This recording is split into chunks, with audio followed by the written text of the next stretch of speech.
Okay, this is a recording for Soap Note Day 2, Lecture 1. Okay, so last time we talked about what Soap Notes are and what each of the bits stand for. S is subjective, O is objective, A is assessment, and P is plan, right?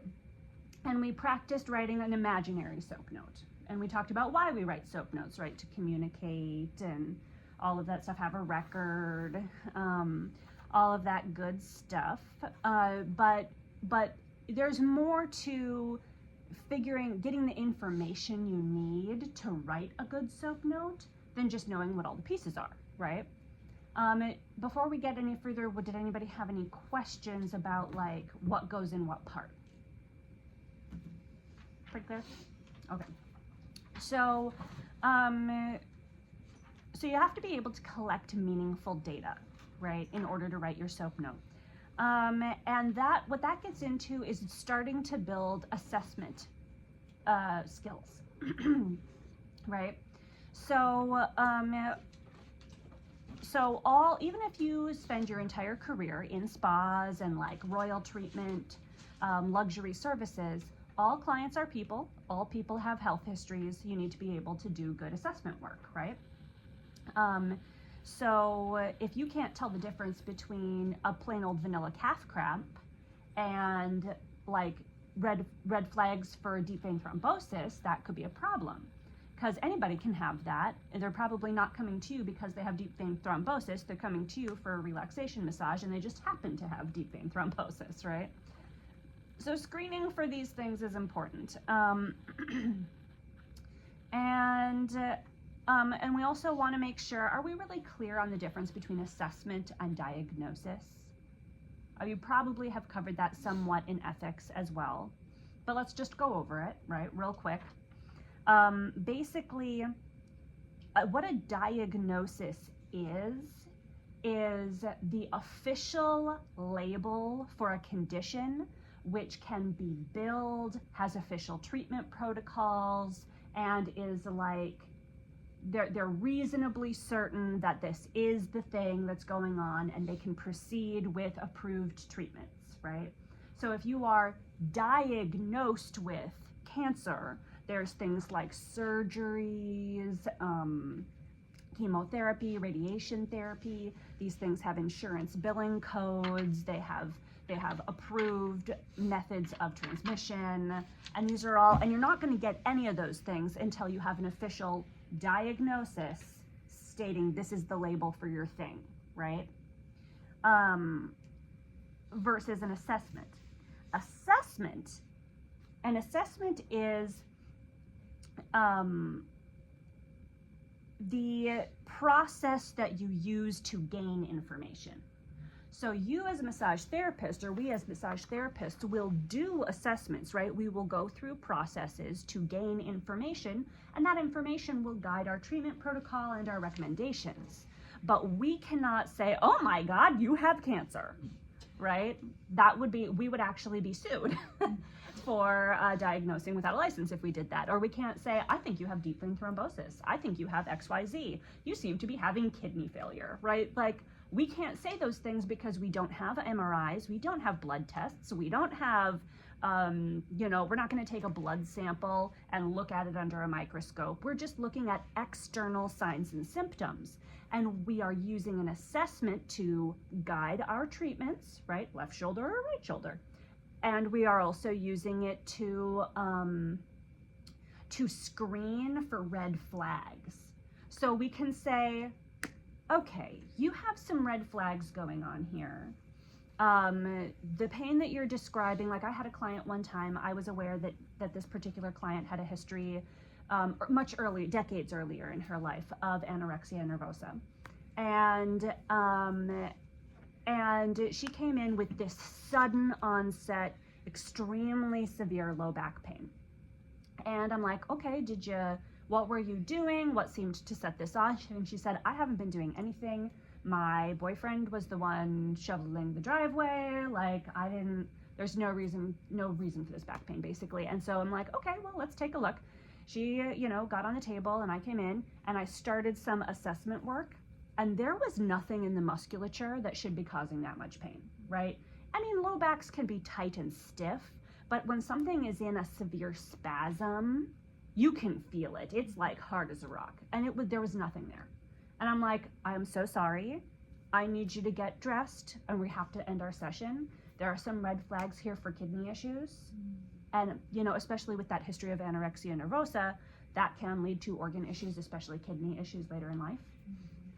And I'm like, you have to go get checked out by a doctor before I can massage you, because kidney, like, you don't mess with kidney issues. We're moving so much fluid around the body, right? So now she actually had been, what's the thing? What's the thing where they say it's all in your head? Hypochondriac. She had been labeled years before as a hypochondriac, as women sometimes are for when they can't find any medical reason for their pain. And so I actually am like, there's not a lot I can do for you, but I can write you a letter. So I got my logo and printed her out a letter on letterhead. And like, I'm just a massage therapist, but she's like, often they don't see me because that's on my chart, or they'll just like, they'll do a brief once over, but they won't actually check anything. So I know, right? So I wrote out a whole thing of like, okay, client comes in with this pain. There's no, you know, physical reason due to this in her health history. I require a doctor to sign off before she can come back and see me for a massage. And I'm like, that's the best I can do for you, because then at least a doctor should do their due diligence of checking out your kidney function before you can get a massage. And if they know you need a doctor's note, hopefully they won't just poo-poo her. And yes, in fact, she was having kidney issues and was able to then receive treatment. So I could not diagnose her with kidney issues. I could only do assessments to say, screen for red flags and guide my treatment, right? But I can't say, you are going through stage 2 renal failure, right? Because that would be irresponsible. Even if you look at somebody's mole and be like, oh, that's some cancer right there, you know, like, you can't say that. You can say, you have a mole that has some red flags for melanoma. It would be safest if, right? Because you're not gonna take a biopsy of that. You don't have the tools or the knowledge to do that. So that's kind of the difference between assessment is just gaining information, which we must do. Even if you have a client that comes in and says, I have been diagnosed with frozen shoulder, you still should do your assessment to guide your treatment. And there will be times when you find little things that other practitioners miss because of the way we work with the body, right? So that's the difference between assessment and diagnosis. So let's bring this back to charting. The first part of that chart is that, oh, yes. I mean, I'm an EMT and a first responder, but if there was times where, like, I don't remember, like, some, like, sickness or whatever, and then they're like, oh, like, this hurts, you know, but I wouldn't think about, like, the liver problem or whatever. Oh, yeah. Like, how can I, do I just, like, stop or, like... No, so, yeah. Like, yeah, I get you. So the question is basically, what if somebody has some signs and symptoms, but it's not obvious or you don't catch it, right? We are not omniscient. And the question is, in terms of like malpractice, the question is, were you reasonably proceeding, right?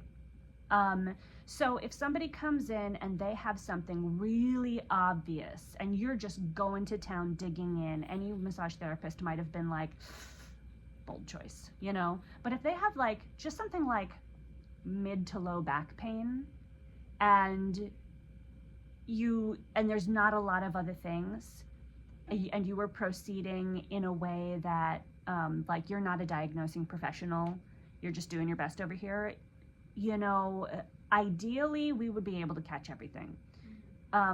In the real world, you're not necessarily going to be able, like, you don't have magic MRI powers, you know? So you just have to proceed with your best guess, not guess, but educated guess, you know? In my experience, there's only been twice that I've been mid-session and something has really put up a red flag for me. where I full on ended the session and told them they needed to go to the doctor. One was that kidney issue where I'm like, there is nothing in this low back that should be causing that much pain from a muscular. So if it's not muscular, something else is going on, right? And the other one was one of my athletes who had a intermittent calf cramp. When he was up walking around, his calf really hurt. When he sat down and relaxed, the pain went away. That one calf was also a little bit swollen and red, and he kept messing with it, and he started to feel like little like pop or like some texture in there. And I'm like, he's like, can you work on this calf cramp? It hurts. And I'm like, oh, your red swollen leg that's not the same as the other leg that hurts when you walk around? No, I cannot work on that. Go to the doctor. And he had deep vein thrombosis. So like these types of things, like when we say to keep your pathology book, you know, or to Google it, if somebody, like, you will get out there, you've gone through this education, people are going to come in with their symptoms, and you're going to be like, okay, sounds normal. And when you have that moment, look it up, check online. We have the internet. If it's like, oh, normal, and you're like, okay, should be good. But if it's like, you know, this is a little suspicious. Then yeah, totally okay for you to say to your client, for your health, I need you to go get that checked out before I can work on you. Totally okay. I have another question, sorry. Yeah. Well, if like you didn't know that, or she didn't tell you that she had like anorexia or something before, and you still worked and kind of tagged in, could they sue you? No. Well, I mean, they could try, but no. I mean, anyone can try to sue anybody anytime. Yeah. So the question is, just repeating it in case the recording didn't pick it up. If she had not told me, if it had not been in her chart that she had the history of anorexia nervosa, or if I hadn't maybe done as thorough of an intake that day, and I'm like, oh, low back pain, okay, and I started going in there, and then she came to harm because she received massage while she had a kidney problem, could they sue me? She could try. Sometimes people try, but that's where your liability insurance steps in, and what they would have said, what they do is they look at, from the information that was available to me as the practitioner, did I follow best practices and proceed in a reasonable way? And in that case, somebody comes to a massage therapist with intense low back pain and they receive a deeper, firmer session for that low back pain, that would be very normal. It's really just because, like, I had that, you know, je ne sais quoi, that little feeling, can't put your finger on it, of like, you know? And then also with the palpation, like with feeling the tissue, and I'm like, there's nothing here, you know? And I had already been a practitioner for 6 or 7 years at that point. You know, like, and you guys, even now, you're starting to get a feel for like, oh, this tissue is hard and gritty, this is more stubborn, this is relaxing, well, this is not, you know? You get a feel for it, and there was just nothing in the tissue of that low back that could be a source, a plausible source for this pain, right? So yeah, I mean, people can try to sue you, sometimes they do, but in that case, if a client is not forthright with the information they present, which sometimes they're not, or if a client doesn't know, like if you work on somebody, so let's say somebody is pregnant in their first trimester and they don't know, and they want deep abdominal psoas work, and you end up causing some, like, you don't know that work yet, but where you dive in really, really deeply into the abdomen, and you end up causing some bruising or issues that create a medical concern later. They didn't know and you didn't know, and that is not a case of malpractice. It is a case of a very, very unfortunate circumstance, but not something where anyone would be like legally liable. Okay. We good? Yeah, go for it. So I guess when we're looking stuff up and trying to figure out like what is contraindicated for massage and stuff, and I know like it's in our books and everything and like all this other stuff. And then when we Google search stuff, now like Google AI has like the stuff that instantly pops up. Is there like an easy like resource to go to that would be like, oh, such and such and such, or just like They easier yeah search they terms or do. stuff. If you include for massage, they do. If you're so the question is about, is there an easy resource to search because there's so much out there for something that applies to massage. There are things that you can, if you just honestly include the word massage in your Google search, you're going to be pretty much okay. And when we say like look at that pathology book, I know it's like drinking from a fire hose, but just to try to, you know, retain as much as possible, look at, you know, look things up, continue, like utilize some of your continuing education hours for pathology, and you get a sense for categories, right? Somebody with an inflammatory autoimmune disease, these are people who are all, whether it's lupus, arthritis, ankylosing spondylitis, whatever it is, you know, they're gonna have times of flare-up and times of remission, times of flare-up and times of remission, and we work on it in remission, and that's just a guiding thing, you know. And so you kind of get a sense for the categories of things and the stuff to look for. Yeah, they also do make books with like, oh, you know, like medication textbook, medication guide books for massage therapists of like, if someone's on gabapentin, these are the considerations for their massage, you know. So yeah, there's a lot out there.